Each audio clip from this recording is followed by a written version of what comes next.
बिस्मिल्लाहिर्रहमानिर्रहीम। अस्सलामु अलैकुम एवरीवन। आज मैं लेकर आई हूँ कराची में बहुत ज़्यादा पसंद की जाने वाली बीफ कढ़ाई या फिर इंटीरियर सीन में पसंद की जाने वाली कढ़ाई की ऐसी रेसिपी जिसका टेस्ट और टेक्सचर आम कढ़ाई से थोड़ा सा डिफरेंट होगा, लेकिन गारंटी है कि एकदम परफेक्ट सुपर कढ़ाई तैयार होगी। अफ्तार दावत के लिए आप बनाना चाहते हो या फिर ईद के लिए स्पेशल खाना बना रहे हों तो ज़रूर इस रेसिपी को ट्राई करें। इंशाल्लाह सभी उंगलियां चाटने पर मजबूर हो जाएंगे। और हाँ, इस रेसिपी को फॉलो करके आप मटन या फिर दुम्बा कढ़ाई भी बना सकते हैं, लेकिन चिकन के लिए इस रेसिपी को फॉलो नहीं कर सकते क्योंकि चिकन के लिए थोड़ी सी डिफरेंट रेसिपी है। तो सबसे पहले फ्रेंड्स मैंने यहाँ पर एक प्रेशर कुकर लिया है और इसमें मैं गोश्त ऐड कर दूंगी। तो गोश्त मैंने बीफ का लिया है और बोनलेस मैं बीफ यूज़ कर रही हूँ। हाफ केजी मेरे पास गोश्त है। अच्छा, इसको मैंने अच्छे से वॉश करने के बाद कुकर में डाल दिया है क्योंकि इसको हम जल्दी से सॉफ्ट करेंगे। तो जल्दी से रेसिपी बनाने के लिए मैं कुकर का यूज़ कर रही हूँ। आप चाहें तो इसको पतीली वगैरह में भी बना सकते हैं। एक बड़े साइज़ का प्याज मैंने ऐड किया है। एक बल्ब मैंने इसमें लहसुन का ऐड कर दिया है। अदरक और हरी मिर्चों का पेस्ट डाल दिया है इसके अंदर, और साथ ही मेरे पास ये टमाटर की प्यूरी है जिसे मैंने बनाकर फ्रीज किया हुआ है। तकरीबन 3 अदर टमाटर की ये प्यूरी मैं इसमें ऐड करूँगी। तो मसाला जात में मैंने आधा चम्मच इसमें नमक ऐड कर दिया है, तकरीबन हाफ टेबल स्पून। 1 टीस्पून इसमें मैंने हल्दी पाउडर ऐड किया है। हाफ टेबल स्पून ही पिसी हुई लाल मिर्च ऐड करूंगी और हाफ टेबल स्पून ही मैं इसमें धनिया पाउडर ऐड करूंगी। तो बस यही मसाला जात इस स्टेज पर हम डालेंगे, बाकी के मसाले हम आगे चलकर यूज़ करेंगे। तो तकरीबन मैंने यहाँ पर 1.5 लीटर पानी ऐड किया है क्योंकि अगर पानी इसमें ज़्यादा होगा तो ये आसानी के साथ सॉफ्ट हो जाएगा और हम इसको छोड़ने वाले हैं तकरीबन 40 मिनट के लिए। तो इस टाइम में ये ना हो कि हमारा पानी खुश्क हो जाए और गोश्त नीचे लग सकता है, तो इसलिए खुला पानी डालें क्योंकि अगर पानी ज़्यादा होगा तो हम उसको निकाल कर बाद में यखनी के लिए यूज़ कर लेंगे। तो यहाँ पर गोश्त को हमने 40 मिनट के लिए गला लिया है। अच्छे से हमारा गोश्त डन हो चुका है। तो आपने इसको बहुत ज़्यादा भी सॉफ्ट नहीं होने देना। यहाँ पर मैं आपको चेक करवाती हूँ कि बस आपने इसको इतना ही रखना है। अगर आप इसका पहले ही बहुत ज़्यादा इसको सॉफ्ट कर देंगे तो फिर हमारी कढ़ाई अच्छी नहीं बनेगी क्योंकि अभी हमने इसको और भी कुक करना है। तो इसलिए आपने मुकम्मल डन नहीं करना, बस इतना आपने इसको सॉफ्ट करना है कि हाथों की मदद से आसानी से टूट जाए। तो बस जैसे ही अब हमने गोश्त को दूसरे बर्तन में ट्रांसफ़र किया है इसको मुकम्मल कुक करने के लिए, तो सबसे पहले हम इसमें दही ऐड करेंगे। तकरीबन 1 कप भरकर मैंने इसमें दही लिया है और ये ख्याल रखें कि दही जो है वो खट्टा नहीं होना चाहिए।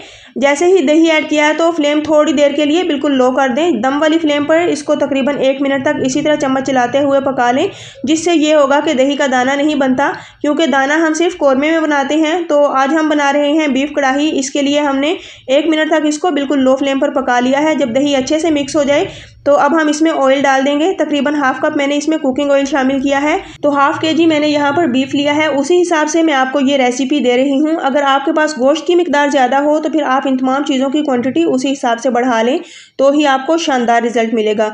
रेसिपी को आपने एज इट इज़ फॉलो करना है। तो बड़ी ही मज़ेदार किस्म की आपकी बीफ कढ़ाई रेडी होने वाली है। तो फ्रेंड्स यहाँ पर अब कुछ मसाला जात भी मैं ऐड करती जा रही हूँ, जिनमें हाफ टी स्पून मैंने इसमें पिसा हुआ गरम मसाला ऐड किया है।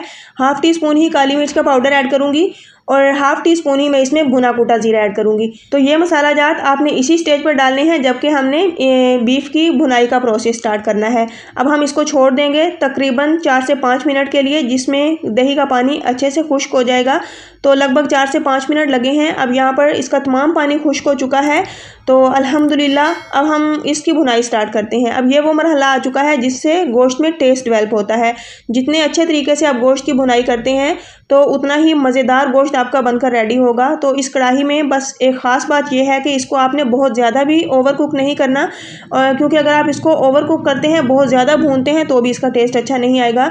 लगभग 4 से 5 मिनट ही काफ़ी रहेंगे, जिससे अमेजिंग किस्म की आपकी कढ़ाई बनकर रेडी होगी। थोड़ा सा हरा धनिया और चंद स्लाइस मैंने इसमें अदरक के भी ऐड किए हैं, जिससे अमेजिंग किस्म की खुशबू आएगी और बड़ा ही मज़ेदार सा इसमें टेस्ट आएगा।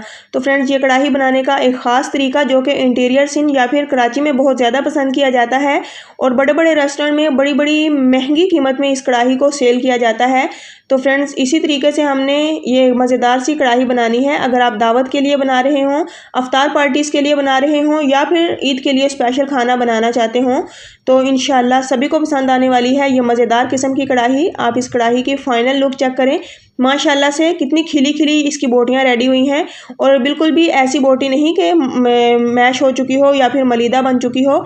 अमेजिंग किस्म की इन बोटियों की लुक है और एक शानदार सी ग्रेवी का टच है इस कढ़ाई में, क्योंकि अभी तक हमने इसमें कोई पानी वगैरह ऐड नहीं किया और इस मसाले से ही हमने ये ग्रेवी रेडी की है।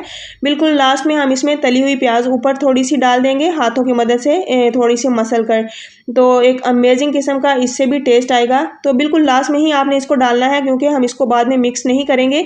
इसी तरीके से हमने इसको सर्व करना है। थोड़ा सा हरा धनिया इससे गार्निश करेंगे, कटी हुई हरी मिर्चों से और स्लाइस में कटी हुई अदरक से हम इसको गार्निश करेंगे। तो अब इसको हम छोड़ देंगे 4 से 5 मिनट के लिए फ्लेम ऑफ करने के बाद, ताकि एक शानदार किस्म का इसमें टेस्ट डेवलप हो जाए इन तमाम चीज़ों का। तो अल्हम्दुलिल्लाह बड़ी ही मज़ेदार और शानदार किस्म की अब हमारी ये बीफ कढ़ाई रेडी हो चुकी है, जो कि एकदम अमेजिंग लुक के साथ आपके सामने है। तो अब मैं आपको बोटियों का टेक्सचर दिखाती हूँ। अल्हम्दुलिल्लाह बोटी बहुत अच्छे तरीके से नरम हो चुकी है, जितना कि इसको होना चाहिए था। ना तो बहुत ज़्यादा मैश हो रही है और ना ही ये कच्ची है। अल्हम्दुलिल्लाह हाथों की मदद से जब आप इसको मसलेंगे तो एकदम ऐसे मक्खन की तरह मुलायम बोटी आपको मिलेगी। तो बड़ी ही मज़ेदार और शानदार किस्म की रेसिपी तैयार हुई है। अगर आपको ये रेसिपी पसंद आई तो वीडियो को लाइक करें, ज़्यादा से ज़्यादा शेयर करें और चैनल आसान खाने को सब्सक्राइब कर दें। तो इंशाल्लाह नेक्स्ट लेकर आऊँगी बड़ी ही अमेजिंग और मज़ेदार रेसिपी। तो रमज़ानुल मुबारक में मुझे भी अपनी दुआओं में याद रखिए। अल्लाह हाफिज़।